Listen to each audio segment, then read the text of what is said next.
I don't understand. I work on my American accent. I feel like I got a good grasp of it, but then when I go out and I talk to my American friends, they're talking super fast. How am I possibly able to keep up with that speed? On this video, I'm going to teach you the secret of speaking faster American English. Hi there, I'm Gabriel Brufato from GB Voice Academy. If you haven't yet, subscribe to my YouTube channel so you can get access to all of these videos that I put out on a regular basis. I've also left a link to my 5-star best-selling accent production course down below, as well as links to my other 5-star rated communication courses that will help elevate your communication skills to the next level. Let's not get seduced by this idea of speaking fast American English. I'm going to refer to a musical term called legato. This is a term used when singing a phrase, it's like a string of words connected to each other. Well, it's the same situation when we're talking American English. What you notice is when these words are connected together, a lot of sounds are eliminated, making it easy to transition from one sound to the next. And it's that flow of sound that we're going to be working on in this video. Let's start with this one. What are you? What are you? Yes, that's how it's spelled. But if we were to add that into a sentence, hey, what are you doing tomorrow? Sounds a little too proper. You could obviously tell that I'm not that familiar with American English if I were to say it that way. Instead of what are you, that phrase is reduced to what are ya? What are ya? What are you doing tomorrow? You hear that? Versus what are you doing tomorrow? Let's break that down. Wa, di, what are ya? Now let's put the emphasis on the wa. What are ya? What are you doing tomorrow? You hear that? If we were to try to speed up the way it's properly said, what are you doing? It kind of sounds like we're doing a funny play. Good, let's look at some other examples. Stick with me because at the end of this video, we're going to be doing a fun quiz to put together all of these reduced American sayings. It's going to help you retain the information I'm teaching you. Because so many YouTubers out there that like to chit chat and talk, that stuff can go right over your head if you don't implement it into practical exercises, which we're going to do at the end of this video. I'm going to go to the store. Now try saying that fast. I'm going to go to the store. So let's find the reduction to that. I'm gonna. I'm gonna go to the store. See how easier it is to say that fast? I'm gonna go to the store. Versus I'm going to go to the store. Good. Let me see what I can do. Does it sound like a relaxed American talking? Let me see what I can do. Let me. So we notice that T is gone. Let me see what I can do. Easier, isn't it? And we could very easily speed that up. Let me see what I can do. Versus, let me see what I can do. So you notice that the T's tend to get eliminated.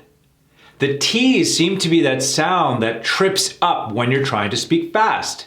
Let me.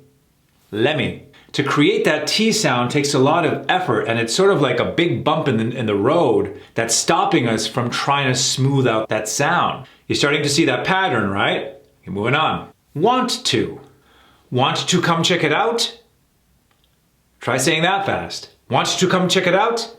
Again, it's that T. Want to. It sort of trips us up, doesn't it? Well, let's reduce that to wanna. Say that a little faster. Wanna. Implement that. Wanna come check it out? Again, T, gone, reduction. Easier. Next one. What is up? What is up, John? Now, that obviously sounds like we're not native speakers when we say that. What is up? Sounds like a robot. What is up? Versus what's up? What's up? So you notice the T is not eliminated in this particular example. In this case, we add that T to the S. So it's wa, tss, tss. Try that with me. Tss. It's kind of like when a bus is opening up a door. Tss. What's up? Again, what's up? You hear that? Now try picking up the speed on that. What's up? Pretty simple, right? Hey, what's up, John? A lot smoother, a lot more legato. Remember that word. Here's another one. What is that? What is that? Hey, what is that you are looking at? You could hear those T's, right? You've seen enough American television to know that when you hear those T's, it's a dead giveaway that we're not native speakers.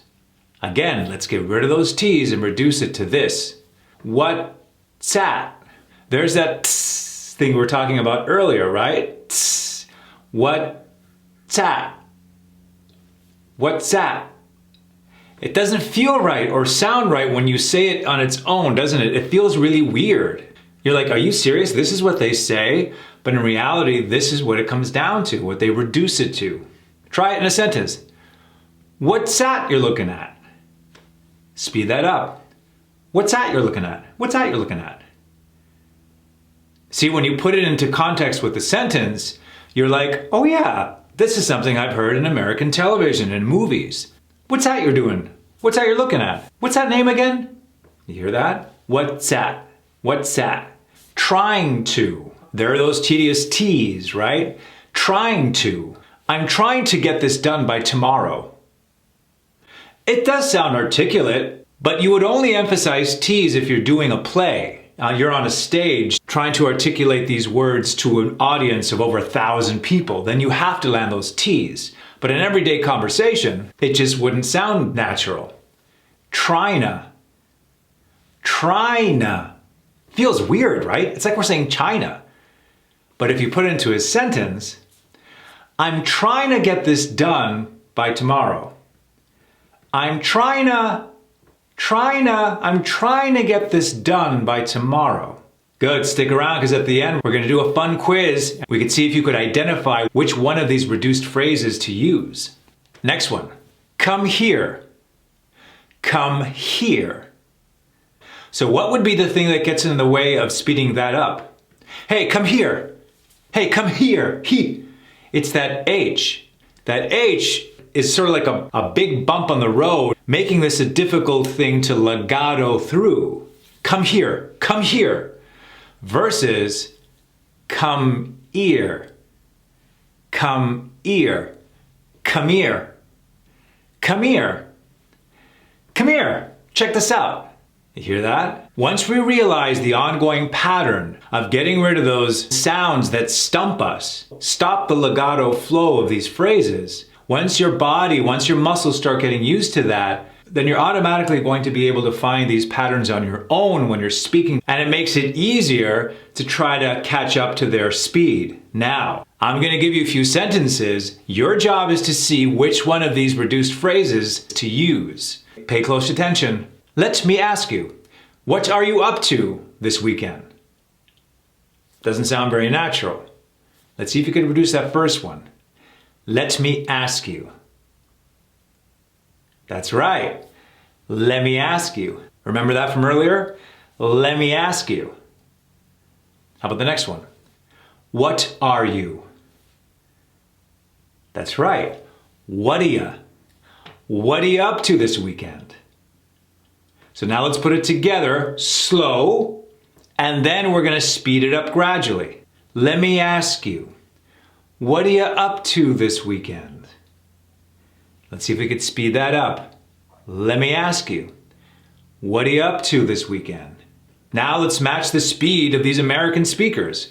Let me ask you, what are you up to this weekend? It's a lot easier, isn't it? There's no stops along the way. It's all about legato sound flow. You just learned a fun Italian term.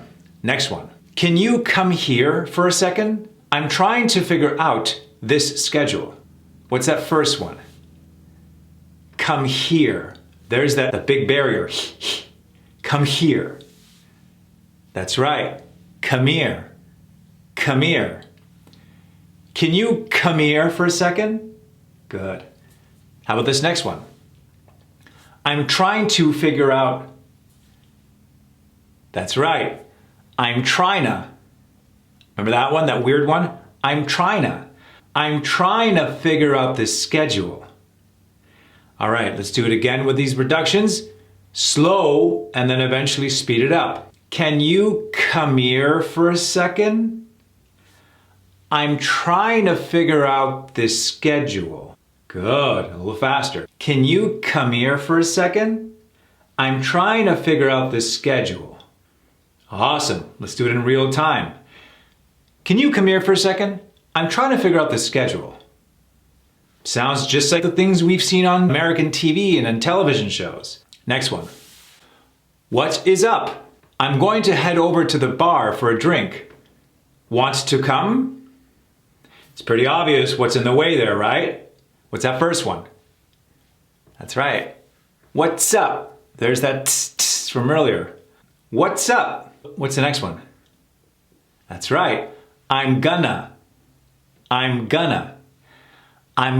head over to the bar for a drink. How about that last one? That's right. Wanna come? T, gone, no T. Let's try it again with all these reductions, slower, then speed it up. What's up? I'm gonna head over to the bar for a drink. Wanna come? A little faster. What's up? I'm gonna head over to the bar for a drink. Wanna come?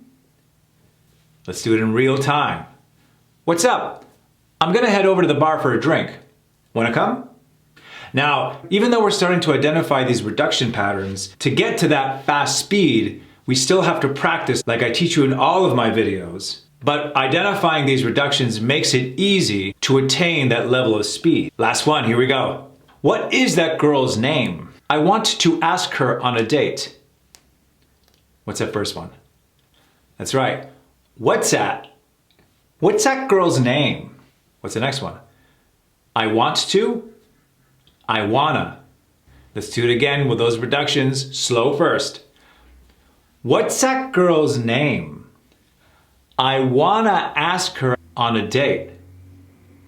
A little faster. What's that girl's name?